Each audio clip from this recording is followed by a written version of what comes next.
இந்த ஆன என்ற விகுதிக்கு அடுத்து ஒற்று மிகக்கூடாது அப்படின்னு பார்த்தோம். ஆனா அதே சமயத்துல இந்த ஆக என்கிற இந்த விகுதிக்கு அடுத்து கண்டிப்பாக ஒற்று மிகுந்து வர வேண்டும். அழகாக பாடினான், அந்த இடத்துல ஒற்று மிகுந்து வந்திருப்பதை நீங்கள் பார்க்கலாம். சில சமயங்கள்ல இந்த உகர ஈற்று வினையச்சம் வரும்போது அது ஒரு வன்தொடர் குற்றியல் உகரமாக இல்லாத பட்சத்துல கண்டிப்பாக ஒற்று மிக கூடாது. வந்து போனான் இப்படிதான் எழுதணும். வந்து போனான் என்று எழுதக்கூடாது. இந்த வந்து என்பது ஒரு மென்தொடர் குற்றியல் உகரமும் கூட.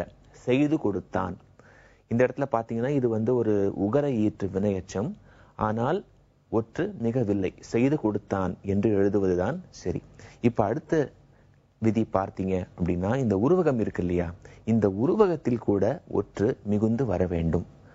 இப்போ எடுத்துக்காட்டுக்கு பார்த்தீங்க அப்படின்னா, வாழ்க்கை படகு, வாழ்க்கையாகிய படகு, வாழ்க்கையே ஒரு படகாக இருக்கு, இதுதான் உருவகம்.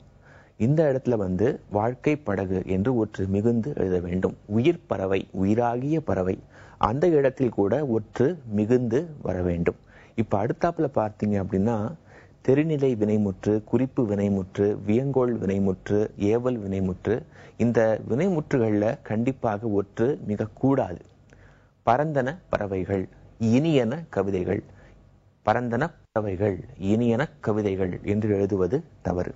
வாழ்க தமிழ், இது ஒரு வியங்கோள் வினைமுற்று. வாழ்க தமிழ் என்று எழுதக்கூடாது. வா தம்பி, வா தம்பி என்று எழுதக்கூடாது. இது வா தம்பி என்பது ஒரு ஏவல் வினைமுற்று. அதே போல பார்த்தீங்க அப்படின்னா, இந்த இருபெயரொட்டு பண்பு தொகை என்று இருக்கு. அதை பற்றி ஏற்கனவே மொழியறிவோம் பகுதியில பார்த்திருக்கோம். இந்த இருபெயரொட்டு பண்பு தொகையில் ஒற்று மிக வேண்டும்.